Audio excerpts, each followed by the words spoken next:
Hello everyone, my name is Kanchan Singh. Home science quiz का ये second part है।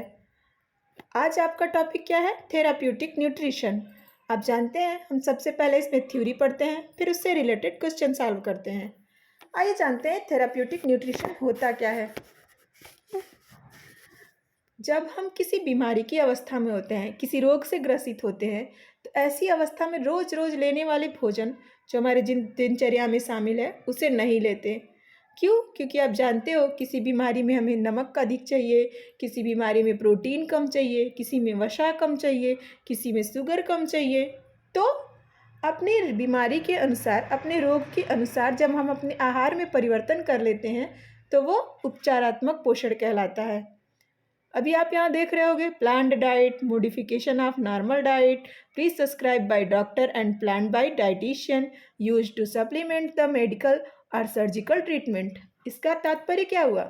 Therapeutic diet में हम अपने डाइट आहार का आयोजन डॉक्टर या डाइटिशियन की मदद से करते हैं। मॉडिफिकेशन ऑफ नॉर्मल डाइट यानी रोज रोज जो आप भोजन ग्रहण करते हो उसमें परिवर्तन कर देते हो। यूज टू सप्लीमेंट, आप किसी न्यूट्रिएंट्स को उसमें ऐड कर देते हो, किसी न्यूट्रिएंट्स को अवॉइड कर देते हो। यानी उपचारात्मक पोषण आहार में डॉक्टर या डाइटिशियन की मदद से जब हम अपने भोजन में परिवर्तन करते हैं, उसमें किसी न्यूट्रिएंट्स का को अवॉइड करते हैं, किसी न्यूट्रिएंट्स को ऐड करते हैं, तो ऐसे भोजन को क्या कहते हैं? उपचारात्मक पोषण। अब ये होता कितने प्रकार का है? आप यहाँ देख रहे हो ये 3 प्रकार का होता है। लिक्विड डाइट, नॉर्मल और general diet, soft diet. Liquid diet का मतलब क्या होता है? तरल आहार। यानी जब किसी कमरे के तापमान में कोई भोजन लिक्विड रूप में होता है तो वो लिक्विड डाइट कहलाता है। नॉर्मल डाइट आप जो रोज ग्रहण करते हो वो नॉर्मल डाइट हो जाता है। अब सॉफ्ट डाइट क्या होता है? सॉफ्ट डाइट जब किसी चीज़ को इतना पका दिया जाता है कि उसे निगलने या चबाने में हमें कठिनाई नहीं होती, जैसे हलवा, खिचड़ी, ये सारी चीज़ें आप आसानी से निगल सकते हो, आसानी से चबा सकते हो, तो वो सॉफ्ट डाइट कहलाती है।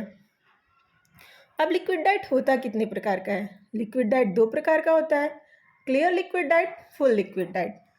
आइए इसे आराम से समझते हैं। सबसे पहले समझते हैं क्लियर लिक्विड डाइट क्या होता है। अब आप यहाँ देख रहे हो क्लियर लिक्विड डाइट में इस लड़की ने क्या लिया है? Plain tea, plain gelatin, black coffee, ice pops, clear broth और क्या क्या नहीं लिया है? Fruit juice, vegetable juice, milk, alcohol, creamy soup. तो है तो दोनों ही लिक्विड फॉर्म में। क्लियर लिक्विड डाइट में अंतर क्यों किया गया है? क्योंकि जिस जिस चीज़ों को अवॉइड किया गया है उसमें milk, vegetable juice, creamy soup यानी फैट, प्रोटीन, फाइबर, इन सारी चीज़ों से रहित liquid diet clear liquid diet कहलाता है। इसमें आप मिल्क यूज करोगे तो फैट आ जाएगा, प्रोटीन आ जाएगा, वेजिटेबल्स यूज करोगे तो फाइबर आ जाएगा। तो आप क्या समझे? क्लियर लिक्विड डाइट में हमें प्रोटीन, फैट, फाइबर इन सारी चीज़ों को अवॉइड करना होता है। ये लिक्विड डाइट हमें एनर्जी प्रदान करते हैं। नेक्स्ट है आपका full liquid diet. Clear liquid diet तो समझ लिया, फुल लिक्विड डाइट क्या होता है? Full liquid diet clear liquid diet और सॉफ्ट डाइट के बीच का आहार होता है। ओके, आप इसमें एग्जांपल देख रहे हो, ice cream, pudding, milk, milkshake, yoghurt, custard. यानी ये लिक्विड फॉर्म में है, इसमें प्रोटीन है, फैट है, लेकिन फाइबर इसमें भी अवॉइड करेंगे। ओके, ये सारी चीज़ें जो आपको प्रोटीन, फैट, एनर्जी, ये सारी चीज़ें जिन भोजन से प्राप्त होती है वो फुल लिक्विड डाइट में आता है, लेकिन ये भी लिक्विड रूप में होना चाहिए। आइसक्रीम अगर आप कमरे के तापमान में रख दोगे तो कैसा होगा? लिक्विड डाइट में। इसीलिए क्लियर लिक्विड डाइट मतलब प्रोटीन, फैट्स, फाइबर्स को अवॉइड करना। फुल लिक्विड डाइट में प्रोटीन, फैट ये ले सकते हो, लेकिन फाइबर को भी इसमें अवॉइड करोगे।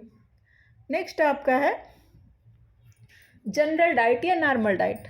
अब जनरल डाइट या नॉर्मल डाइट क्या होता है? जो भोजन आप रोज़ ग्रहण करते हो वही जनरल डाइट होता है, क्योंकि कुछ बीमारियां ऐसी भी होती हैं जिसमें आप साधारण खाना आराम से खा सकते हो।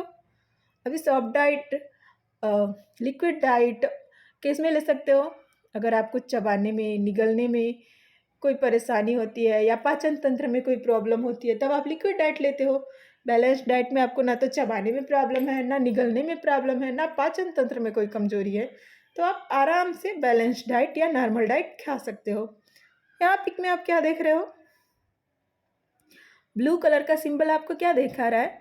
फ्रूट एंड वेजिटेबल्स, यानी हमें अपने भोजन में 40% फ्रूट्स और वेजिटेबल्स लेना चाहिए। ग्रीन सिंबल क्या दिखा रहा है? प्रोटीन।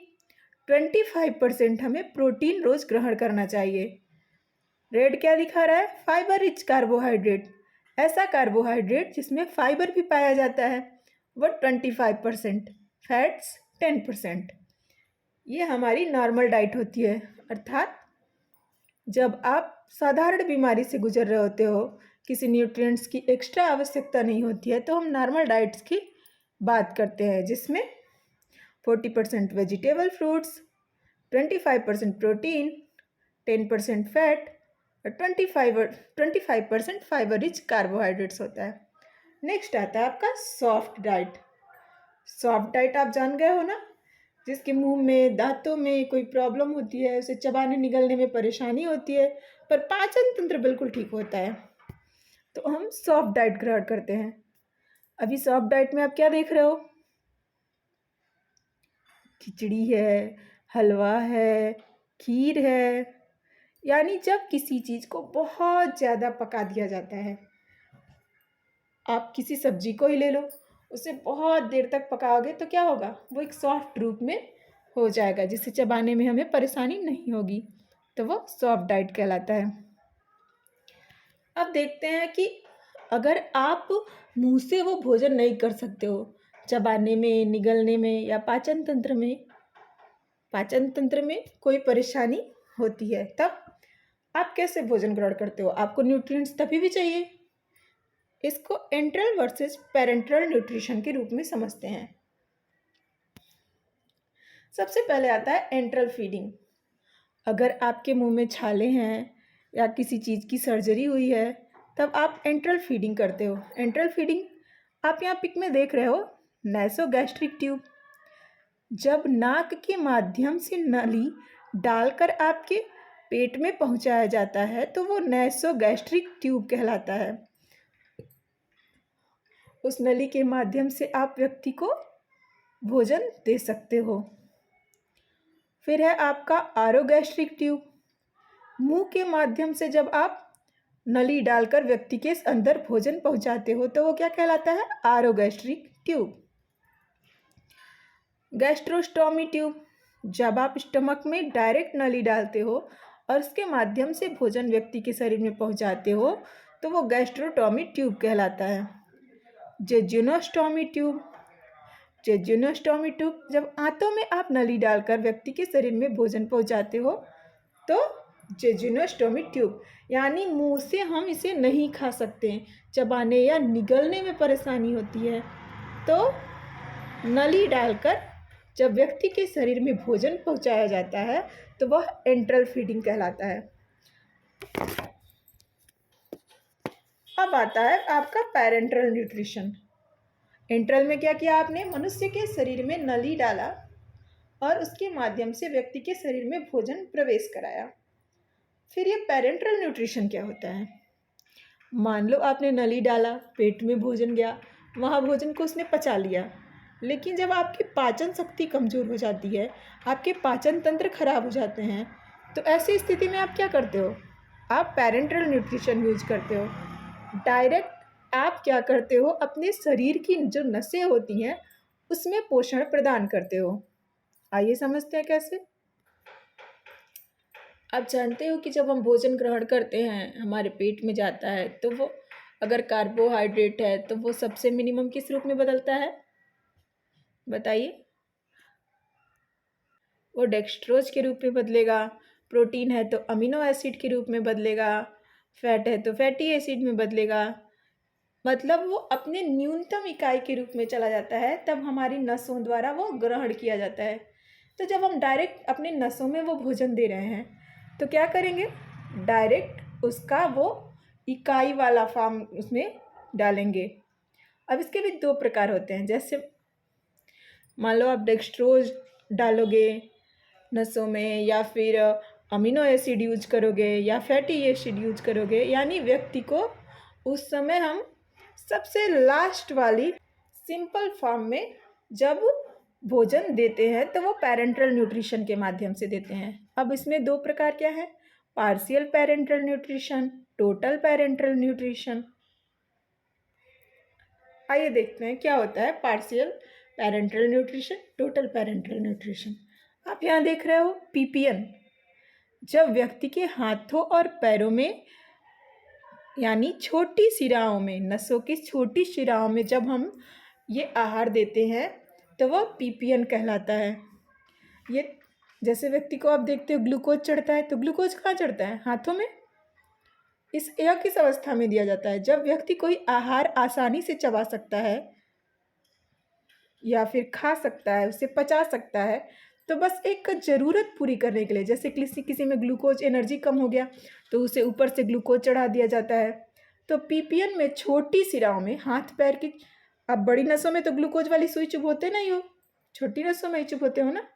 तो आपको याद रखना है पीपीएन में आप हाथों या पैरों की छोटी शिराओं में जब न्यूट्रिशन प्रदान करते हो तो वह पीपीएन कहलाती है। फिर ये टीपीएन क्या होती है, साधारण सी बात है, इसमें बड़ी नसों में भोजन दिया जाता है, ये हमारे सीधे हार्ट तक जाती है, हार्ट पंप करता है, पूरे शरीर में फैल जाती है। तो पीपीएन और टीपीएन में अंतर समझे आप। पीपीएन छोटी शिराओं में दिया जाता है, टीपीएन बड़ी शिराओं में दिया जाता है। टीपीएन कब दिया जाता है, जब व्यक्ति कोई भी चीज़ पचा नहीं सकता, खा नहीं सकता, सर्जरी या कोमा की स्थिति में होता है, तब टीपीएन दिया जाता है, यानी न्यूट्रिशन सीधे हार्ट तक जाता है और हार्ट पंप करता है, पूरे शरीर में फैला देता है। और पीपीएन जब व्यक्ति को किसी स्पेशल चीज़ की कमी हो जाती है, जैसे ग्लूकोज की कमी हो जाती है, तो खाने और चबाने और पचाने की स्थिति में भी उसे पीपीएन दिया जाता है। अब आप क्या समझे, एक बार आसानी से समझते हैं इसे। हॉस्पिटल डाइट क्या होता है, liquid diet, normal diet, soft diet, ठीक है। इसे आप आसानी से खा या चबा सकते हो, पचा भी सकते हो। फिर आता है आपका एंट्रल और पेरेंट्रल। एंट्रल में आप क्या करते हो, नली के माध्यम से भोजन ग्रहण करते हो। ये नली कहाँ कहाँ पड़ती है, नाक में, मुंह में, जेजुनम में और गैस्ट्रोस्ट्रोमी में। पेरेंट्रल में क्या होता है, पेरेंट्रल में आप डायरेक्ट नसों में सबसे छोटी इकाई प्रदान करते हो, किसकी, भोजन की, जैसे amino acid, fatty acid, okay. अब पार्शियल में छोटी शिरा में, और टोटल पार्शियल में बड़ी शिरा में। अब आप समझ गए। अब आइए इसका क्वेश्चन सॉल्व करते हैं। आहार अनुकूलन क्या होता है, आहार में परिवर्तन करना, सर्जरी की तैयारी में आहार को संशोधित करना, चिकित्सीय स्थिति के कारण आहार में संशोधन करना, यह सारे ये उत्तर सही हैं। आप इसे कमेंट बॉक्स में बताइए। अगर आपके आंसर सही होंगे तो मैं कमेंट बॉक्स में आपके आंसर बताऊंगी। नेक्स्ट क्वेश्चन है, स्पष्ट तरल आहार क्या है, यानी क्लियर लिक्विड डाइट क्या है। किसी भी ऐसे भोजन या पेय के साथ जो आहार जो कमरे के तापमान पर तरल हो। एक आहार जिसमें केवल स्पष्ट तरल पदार्थ होते हैं और आंत्रपथ में कोई अपचित अवशेष नहीं छोड़ते हैं। पहला क्या कह रहा है कि वो जो आपका रूम टेम्परेचर है उस पर भी वो लिक्विड डाइट में हो। दूसरा क्या कह रहा है, ये कोई भी पदार्थ शेष ना छोड़ता हो, जैसे फाइबर, ठीक है। एक तीसरा कह रहा है एक कम अवशेष और कम फाइबर आहार जिसमें केवल नरम और आसानी से पचने योग्य खाद्य पदार्थ होते हैं।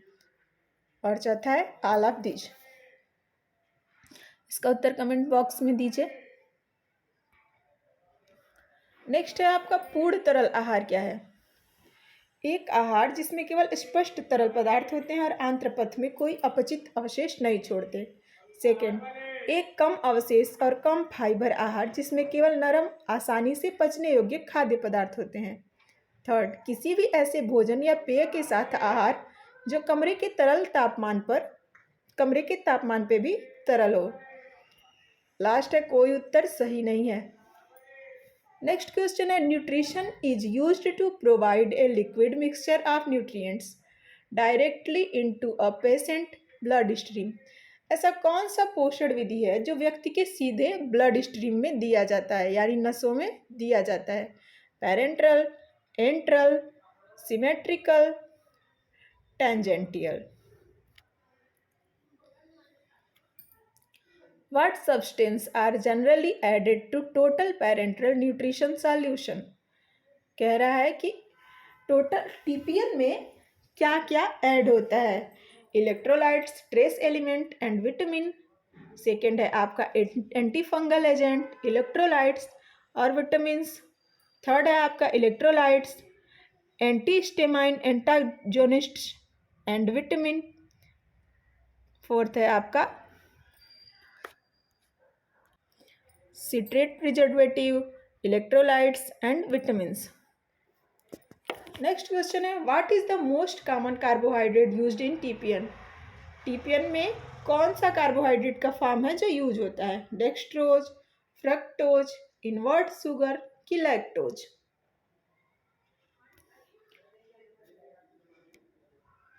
आप इसका आंसर कमेंट बॉक्स में दीजिए। अगर आप चाहते हो कि मैं साथ में इसका आंसर बताती चलूँ तो भी आप मुझे कमेंट बॉक्स में सुझाव दीजिए। Thank you so much.